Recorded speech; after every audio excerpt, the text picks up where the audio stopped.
For Putin, the spring of 2026 was supposed to be the start of a major offensive that would have finally allowed him to claim that his so-called special military operation was a success. But it isn't working out that way. Ukraine's counteroffensive is steamrolling Russian forces. Putin's war is collapsing after Ukraine blinded the Russian army and then pulled off a massive shift, the likes of which nobody expected. This is liberation, it's de-Russification. And it has led to Ukraine breaking records all over the place, starting with the largest liberation of Ukrainian territory that we've seen since the 2023 counteroffensive.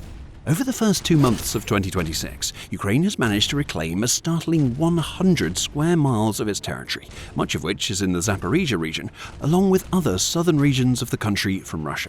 That's according to United 24 media, which says that this de-Russification of so much territory represents not only the most land that Ukraine has liberated since 2023, but also the first time since the counteroffensive launched in that year that Ukraine has managed to gain more ground than it has lost to Putin's forces. Now, this marks a significant shift in the Ukraine war and its battlefield dynamics, indicating that for the first time in almost 3 years, Ukraine has finally gained momentum on the ground. The slow push of Russia's forces has been halted across most of the front lines, and Ukraine has taken advantage of its new position to push back into territory that Putin thought was safe. That push has had more than a small helping hand from SpaceX and Elon Musk's decision to finally cut off Russian access to the Starlink network that Russia had previously been able to access via illicit terminals that it was providing to its soldiers. In a move that some would argue was a long time coming, SpaceX created a whitelist for Ukraine's Starlink terminals that simultaneously served as an automatic shutdown for the illicit Russian terminals being used in Ukraine. The result was chaos throughout the Russian lines, and this is where things started to shift in Ukraine's favor. The Ukrainian advance into Zaporizhzhia was triggered by the complete communications breakdown that occurred in the wake of the Starlink shutdown. In an instant, Russian infiltrators that had snuck into Ukrainian territory and bedded down as they waited for reinforcements were no longer getting any information. Isolated and with no idea what is going on, those infiltrators have been getting picked off by Ukraine's search and destroy squads, which in turn has forced Putin's already tenuous grip on vast swathes of Ukraine's southern territory to loosen. Russia is still very much in a weakened position when it comes to its command and control, even as it desperately scrambles to find alternatives to the shut-down Starlink terminals that it can no longer use. This couldn't have come at a worse time for Putin. As he has for the last few years, Putin and his Kremlin cronies were preparing for a spring offensive that would likely drag deep into the summer, and perhaps even the fall. Striking the fortress belt in Donetsk and taking more territory in Ukraine's south were goals of this offensive. But as Ukraine's forces continue their advance, the Kremlin is being forced to reassess those goals as Russia's troops have been placed on an unexpected defensive posture that is the exact opposite of what they're supposed to be doing this spring. United 24 media reports that no less than Ukraine's President Volodymyr Zelensky has said that the counteroffensive that is yielding enormous results for Ukraine was designed specifically to disrupt that spring offensive. And even as Russia tries to amass forces near key targets, such as the settlement of Polya, it is having to do so after 2 months of constant losses that left every plan the Kremlin had made in tatters. This was supposed to be the spring to set up Russia's victory. Instead, all we've seen so far is a sustained offensive by Ukraine as it de-Russifies more of its territory. What seems to have started as a localized counterattack, sparked by Russia's loss of Starlink, has evolved into something much more.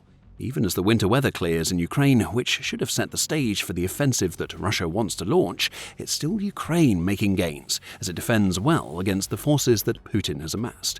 This isn't how it was supposed to go for Russia. Putin wanted to spend the winter bombing Ukraine's energy infrastructure into the ground in the hope that he could force an early submission. That strategy failed. Ukraine withstood the aerial assault, and it came back stronger than Russia could have ever expected during a winter that was supposed to see it collapse. And as the weather clears, the de-Russification has continued. Russian military bloggers are losing their minds right now. That's according to the Institute for the Study of War, or ISW, which reported in its March 25th assessment of Putin's invasion that military bloggers are now poking holes in the infiltration strategy that Russia relied upon for much of 2025. And that it is still attempting to leverage, even as Ukraine's search and destroy squads eliminate those infiltrators. Russia can't make any worthwhile advances with these kinds of tactics, its military bloggers are declaring. There can be no fundamental victories achieved by Russia unless there is a wholesale reformation of the entire force structure that includes a move away from infiltration and back toward larger mechanized assaults that batter Ukrainians' defenses. The Mill blogger stated that Russian forces would take around 100 years to seize the rest of Ukraine, similar to ISW's assessment that Russian forces would take 83 years to seize the remainder of the country should they be able to continue their pace of advance from February 2025, the ISW reports. An entire century seems a long time to wait for a victory that was supposed to be coming at some point in 2026. And somehow, it has gotten even worse for Putin as he attempts to respond to Ukraine's de-Russification of so much of its territory. Russia tried to escalate the situation. It failed. According to a March 22nd ISW report, the Russian military command deployed Spetsnaz forces into southern Ukraine with the goal of stopping the Ukrainian counteroffensive in its tracks. Those forces headed in the direction of Oleksandrivka, where Ukraine has made some of its most impressive gains. But these supposedly elite operatives have managed to achieve the grand total of nothing at all since their deployment. Russia is still relying on the infiltration tactics that Ukraine has been countering so effectively. It's also struggling to set up consistent aerial reconnaissance, the ISW reports. And we haven't seen a single reversal of any of the gains that Ukraine has made over the last couple of months. Putin has sent his best, only to discover that not even they are good enough to stop the sweeping de-Russification that is happening throughout Ukraine's southern regions. But here's where things get really serious for Putin. Even as he can see his defenses crumbling in the south, Putin is a man who sticks to the plan, no matter how ridiculous it has become. That's what he has done with the spring offensive, as he has ordered his already weakened forces to march against Ukraine's defenses even as they're losing ground in the south. Donetsk is still the main target, though Zaporizhzhia isn't far behind, and Russia's attempts to push in those directions are leading to even more records being broken. Sky-high casualties are now being recorded among the weakened Russian forces, and these losses are climbing so high that both Zelensky and the Ukrainian Armed Forces Commander-in-Chief, General Oleksandr Syrsky, are claiming that Russia's recruitment efforts aren't strong enough to match the losses. We just mentioned another record being broken. On March 19th, The Telegraph reported that Russia had lost 1,710 soldiers 2 days ago, which is the largest single-day casualty rate that Russia has experienced in 2026 so far. Ukraine's unmanned system forces played a big role in this achievement as they took out 900 of Putin's patsies in about a day and a half, the outlet adds. Devastatingly for Putin, these massive losses are the surefire sign to Ukraine that the spring offensive has officially started. Russia isn't gaining massive chunks of territory or unleashing a new strategy that Ukraine never saw coming. It's just feeding more of its cannon fodder into the meat grinder than it has been over the last few months, and Ukraine is happily chewing those Russian soldiers up and spitting their mangled remains right back into Putin's face. This is all that Russia has, a manpower-focused strategy in which it sacrifices soldiers for paltry gains. Countering that strategy is Ukraine's, which is all about targeted and intelligent moves against Russia's weak embedded forces. Ukraine is getting more back than it's putting in, while Russia is losing soldiers by the bucket load for practically no real returns. It's not like the record-breaking day was a one-off for Putin's forces. Now comes attrition for Putin's forces after Ukraine spent the last 2 months pushing them back and tearing through Russia's reserves. According to another ISW report, this one from March 23rd, Russia lost 6,090 of its soldiers during the 4 days between March 17th and March 20th. That's an average casualty rate of 1,520 per day. And it was the precursor to a week beginning March 17th that saw Ukraine inflict 8,710 casualties on Russia. This isn't sustainable for Russia, but it's the reality of the spring offensive. Ukraine's campaign of de-Russification in the southern regions of its territory has been remarkably effective. Still, Russia is trying to respond, both on the battlefield and to the Starlink shutdown that we discussed earlier. Putin hopes that will change everything, but he's wrong. However, before we get into that, this is why we make the military show, to explain how power really moves on the battlefield. If you want to see more, remember to subscribe to the channel. Now, how is Russia trying to respond? Well, on the Starlink front, Russia is attempting to create its own version of the satellite system that SpaceX has yanked out of its grip.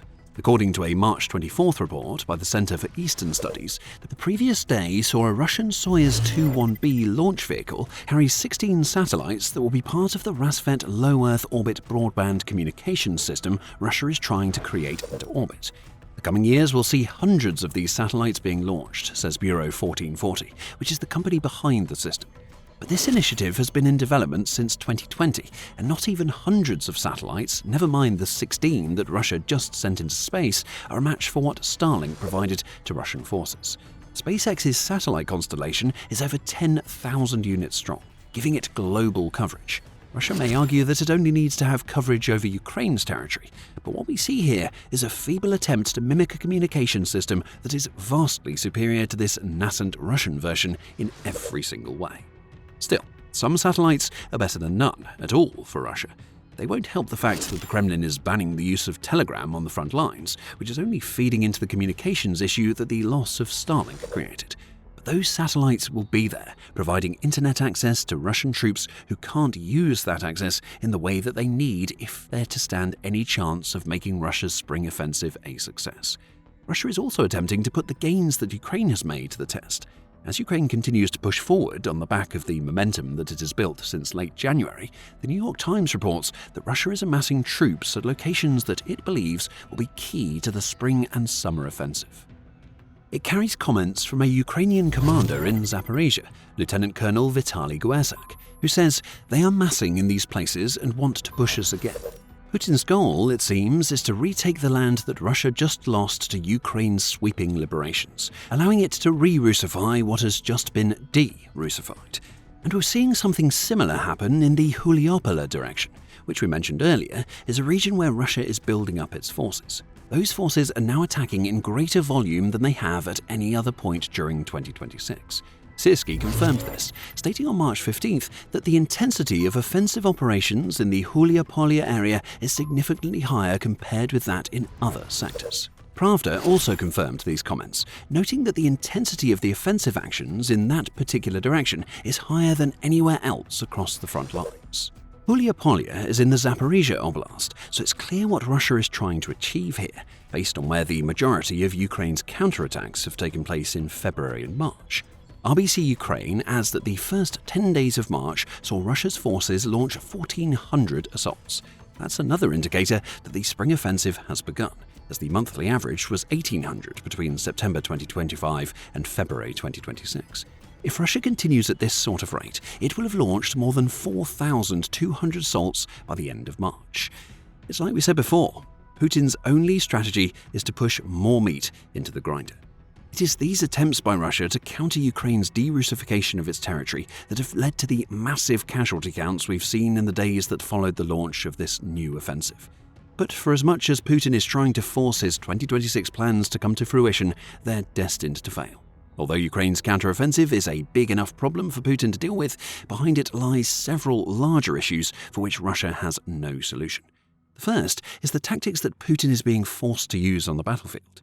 Despite Russian military bloggers screaming out for Russia to switch away from the infiltration tactics that it used for much of 2025, the 2026 spring offensive is being characterized by yet more attempts to sneak small units of Russian soldiers behind Ukraine's lines. Russia has to take this approach because Ukraine has filled the battlefield with so many FPV drones that attempting armored assaults using tanks and armored vehicles is out of the question along large portions of the front lines. These slow-moving vehicles make easy targets for Ukraine's drone operators, and Russia is already dealing with having lost over 11,800 of its tanks and 38,800 of its armored vehicles, per Ukraine's Ministry of Finance.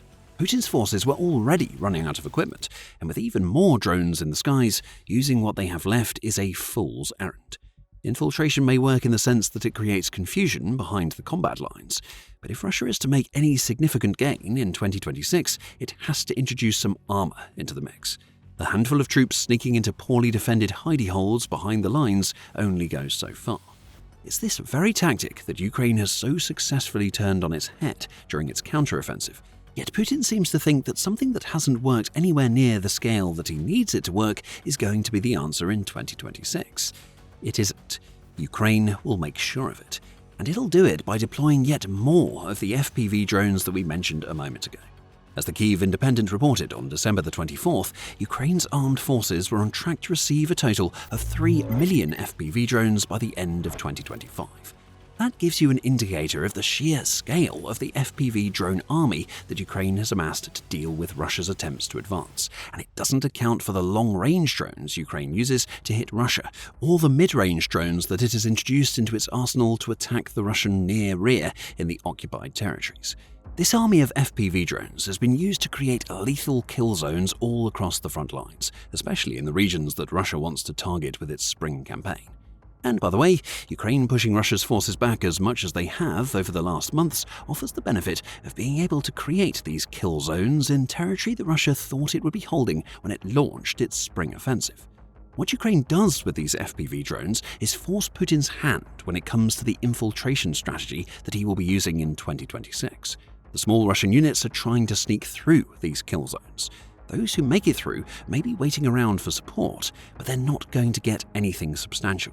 The kill zones cut Russia's infiltrators off from the front lines, choking them off from supplies, reinforcements, and everything else that they might need to hold the weak positions that they gain. In the early months of 2026, we've seen the result of Russia's approach. Ukraine has been systematically destroying these infiltrators as it de-Russifies throughout the south. So the fact that Putin is going to be relying on the same strategy again this spring tells Ukraine that Russia's leader has no new ideas. Ukraine knows how to counter this strategy. Record-breaking days and weeks of Russian casualties in 2026 prove it. Now what this all means is that Putin's spring offensive is collapsing before it's even gotten off the ground. The ISW says that the offensive certainly isn't going to achieve what Putin really wants in 2026. The fortress belt is going to survive the year, the ISW says, and the best that Putin can hope for this year is a handful of tactical gains that will come at a high cost to the Russian military. Again, we're seeing an early sign of what those costs might be from the casualty figures that are starting to come through at the beginning of the spring offensive. Those casualties are already causing Putin to get desperate. According to RBC Ukraine, Putin may be forced to deploy mobilized troops from Crimea into Ukraine as early as April. That's already an issue in the sense that losing those mobilized forces in Crimea means that Russia weakens its position in the illegally annexed peninsula. What this also tells us is that Ukraine's campaign of de-Russification has worked in the sense that it forced Russia to burn through soldiers that it intended to use as part of the spring offensive. Those soldiers are now gone, and the territory they held is back in Ukraine's hands. Russia has also lost thousands of soldiers in the early stages of the spring offensive, and it may have even lost elite Spetsnaz operatives in the south. Ukraine has been steamrolling Russia's forces for 2 months. Now we're starting to see the results of that play out, as the Russian spring offensive has gotten off to such a stumbling start that it's not even out of the blocks yet. Another huge contributor to all of this is that Ukraine has developed the ability to strike deeper into the occupied territories, which is wrecking Russia's command centers and military nodes. The middle strike drones are flying, and as Russia's elite drone unit Rubicon discovered, they're dangerous and destructive. Find out more in our video. And if you enjoyed this video, make sure you're subscribed to The Military Show so you catch more of our coverage of the Ukraine war.